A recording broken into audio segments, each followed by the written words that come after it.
एक दौर में बॉलीवुड के सबसे बड़े सुपरस्टार कहलाने वाले राजेश खन्ना और उनकी पत्नी डिंपल कपाड़िया की नातिन नाओमिका सरन अब बॉलीवुड में डेब्यू करने जा रही हैं। अमिताभ बच्चन के पोते अगस्त नंदा के साथ उनकी ये डेब्यू फिल्म आएगी और ये एक रोम कॉम है।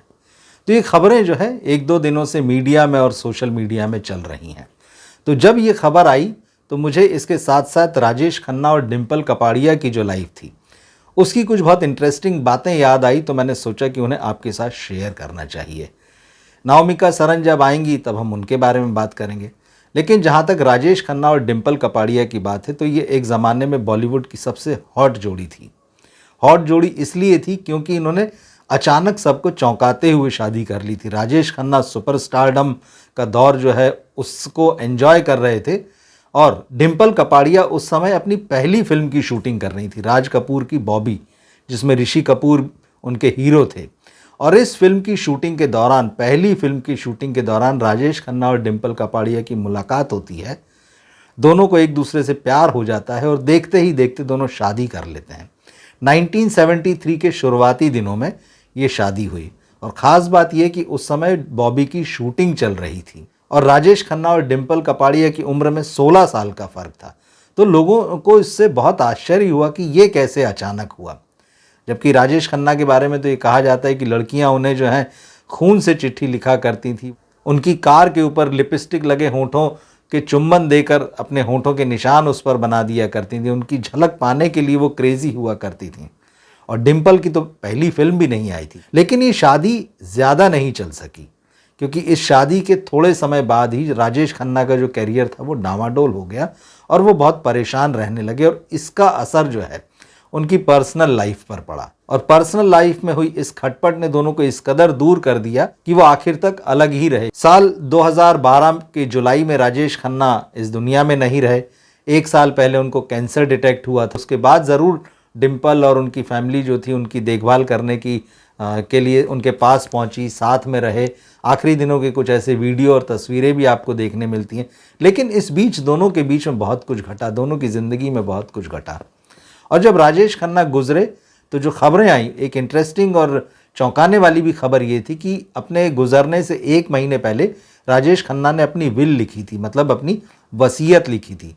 करीब 600 करोड़ रुपए की संपत्ति के वो मालिक थे। और बाद में जब ये खबर निकल कर आई तो लोगों को बहुत आश्चर्य हुआ कि 600 करोड़ रुपए की अपनी संपत्ति में से 1 रुपया भी उन्होंने अपनी पत्नी यानी डिंपल कपाड़िया के नाम नहीं लिखा। उन्होंने अपनी पूरी संपत्ति जो है अपनी दोनों बेटियों के नाम लिख दी, ट्विंकल खन्ना और रिंकी खन्ना।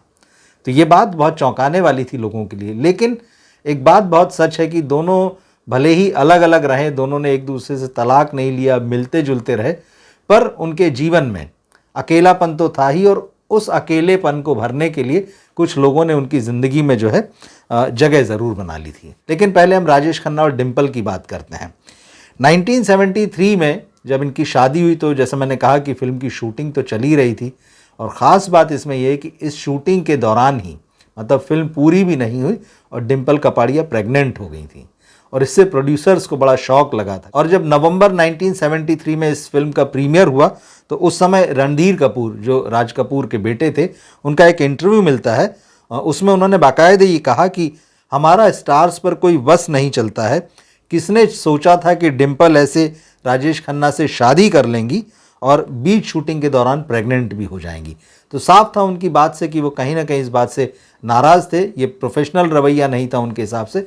लेकिन डिंपल और राजेश खन्ना की शादी हो चुकी थी और शादी के 8 महीने के बाद ये फिल्म का प्रीमियर हो रहा था। तो खैर बॉबी तो ब्लॉकबस्टर हुई, इसने इतिहास लिखा और आज भी जो है वो बॉलीवुड की शानदार फिल्मों में इसे गिना जाता है। लेकिन इस सफलता का कोई फ़ायदा डिंपल कपाड़िया को नहीं मिला क्योंकि राजेश खन्ना ने जब उनसे शादी की थी तो वो इसी शर्त पर की थी कि वो फिल्में छोड़ देंगी। और फिर बहुत जल्दी ही उनकी पहली बेटी ट्विंकल हो गई। तो स्वाभाविक है कि डिंपल जो है अपनी बेटी की देख रेख में लग गई। और उसके अलावा राजेश खन्ना इतने बड़े सुपरस्टार थे, उनको संभालने के लिए घर में कोई होना चाहिए था। तो डिंपल एक तरीके से कैरियर छोड़कर जो है पूरी तरह से फैमिली में रम गई और उनकी बेटी और उनके परिवार की देखभाल करने लगी। मगर राजेश खन्ना के बहुत सारे प्रॉब्लम्स थे क्योंकि उसी दौर में जो है 1975 आते आते उनका कैरियर जो है ढलान पर आ गया था और इस बात ने राजेश खन्ना को बहुत परेशान कर दिया और कहा जाता है कि इसी वजह से, इसी तनाव की वजह से पति पत्नी के रिश्ते जो हैं वो धीरे धीरे बिखरने लगे। डिम्पल ने बाद में अपने कई इंटरव्यूज़ में कहा कि राजेश खन्ना जब घर आते थे मैं उनका इंतज़ार करती रहती थी, घर आने के बाद भी वो मुझसे बात नहीं करते थे, सिगरेट पीते रहते थे, शराब पीते रहते थे, मैं इंतज़ार करती रहती कि वो एक शब्द मुझसे कुछ कहें। तो ये दौर था। तो इस दौरान जो है धीरे धीरे दोनों के बीच तनाव बढ़ता गया।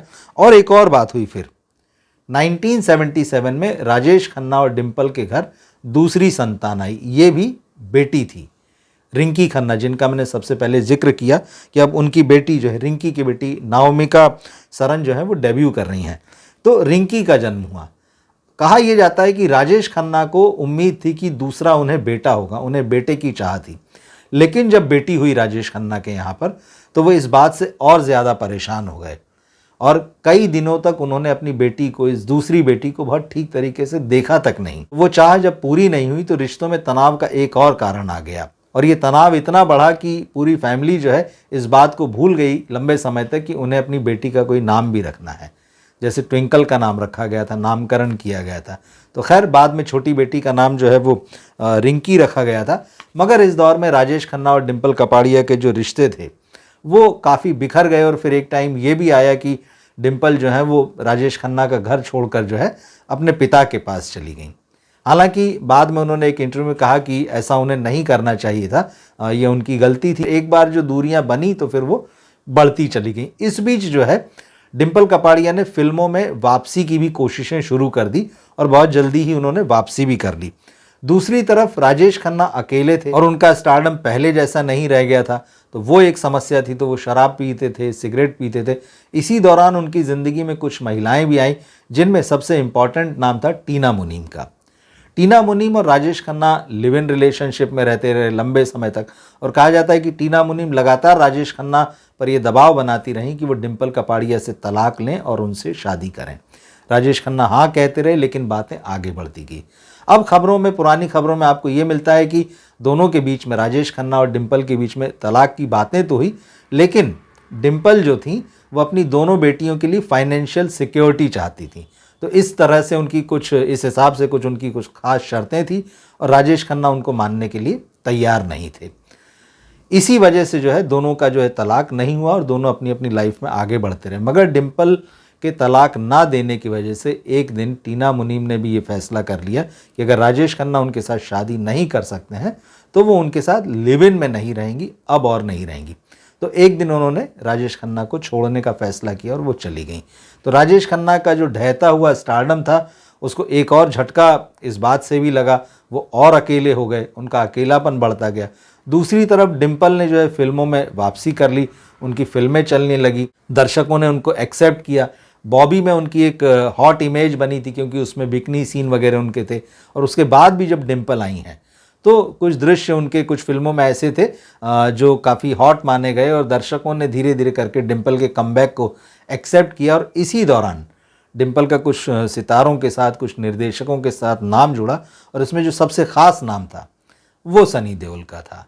और सनी देओल के साथ उनके रिश्ते जो है बहुत गहरे बने और कहा यह भी जाता है कि सनी देओल का जैसे उनके घर में आना जाना था और दोनों बच्चियां छोटी थीं और डिम्पल के साथ रहती थी, तो कहा यह भी गया कि डिम्पल की दोनों बेटियां उन्हें छोटे पापा कहकर बुलाया करती थी। तो ये स्थिति थी। अब ये सारी चीज़ें इंडस्ट्री की हैं, अंदर अंदर सबको सब कुछ पता होता है। और कुछ साल पहले तो अभी आपको याद होगा कि सनी देओल और डिम्पल का एक वीडियो विदेश से आया था जिसमें दोनों एक बस स्टॉप पर हैं और डिम्पल जो है उसमें स्मोकिंग करती नज़र आ रही हैं। हालांकि कई लोगों को बहुत शॉकिंग लगा था, मगर इंडस्ट्री के अंदर तमाम बातें जो हैं लोगों को पता रहती है। तो ये बात कहीं ना कहीं निश्चित रूप से राजेश खन्ना को भी पता रही होगी और संभवतः यही वजह हो सकती है कि वो अकेले तो थे ही और ये सारी बातें जब उन तक पहुँचती होंगी तो उन्होंने जो अपनी विल लिखी उसमें कहीं ना कहीं ये तय किया होगा कि वो अपना जो सारा कुछ जो उनके पास है, जो सारी संपत्ति है, वो बेटियों को देंगे, उसमें पत्नी को कोई हिस्सा नहीं देंगे। हालांकि जैसे मैंने कहा कि जब आखिरी दिन थे राजेश खन्ना के तो डिम्पल, उनकी बेटियां और डिम्पल के जो दामाद हैं अक्षय कुमार, उन्हें भी जो है राजेश खन्ना के साथ देखा गया, उनके घर पर देखा गया जो आशीर्वाद बंगला था अब नहीं है। तो और जो अंतिम यात्रा थी राजेश खन्ना की उसमें तो वो दृश्य तो आज भी आपको जो है यूट्यूब पर मिल जाएंगे किस तरह से पूरी फैमिली खन्ना, राजेश खन्ना की पत्नी, उनकी बच्चियां, दामाद, वो सब लोग मौजूद थे। मगर राजेश खन्ना की इस विल पर बाद में एक विवाद भी हुआ। राजेश खन्ना के गुजरने के बाद में एक महिला अनीता आडवाणी ने उनकी संपत्ति पर दावा भी किया था। और अनीता आडवाणी वो महिला थी जिनके बारे में ये कहा जाता था कि उन्होंने राजेश खन्ना के साथ एक लंबे समय तक कंपेनियन जैसा जीवन जिया। वो खुद को सरोगेट वाइफ उनकी कहती थी। उनका कहना था कि हम लोग पति पत्नी की तरह रहते थे, मैंने करवा चौथ के व्रत भी जो है वो राजेश के लिए रखे, इस तरह की बातें। और ये सारी बातें उन्होंने कही और बहुत सारे इंटरव्यू दिए मीडिया में। वो कोर्ट तक पहुंची इस बात के लिए कि जो संपत्ति जो है राजेश खन्ना की, उसमें उनका भी हिस्सा बनता है, क्योंकि वो बाकायदा पत्नी की तरह रही हैं। हालांकि बाद में कोर्ट में जब केस चले तो अनीता आडवाणी ये केस हार गई।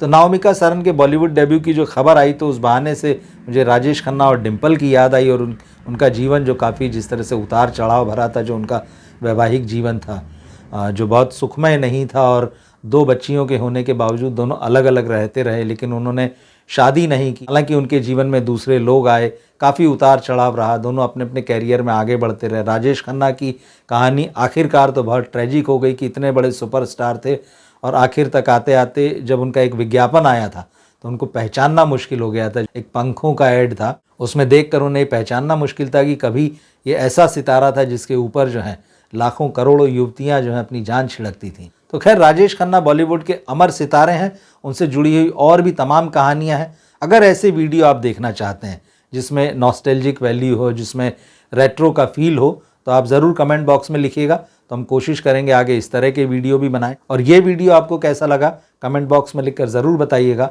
मिलते हैं फिर हम अगले वीडियो में। नमस्कार।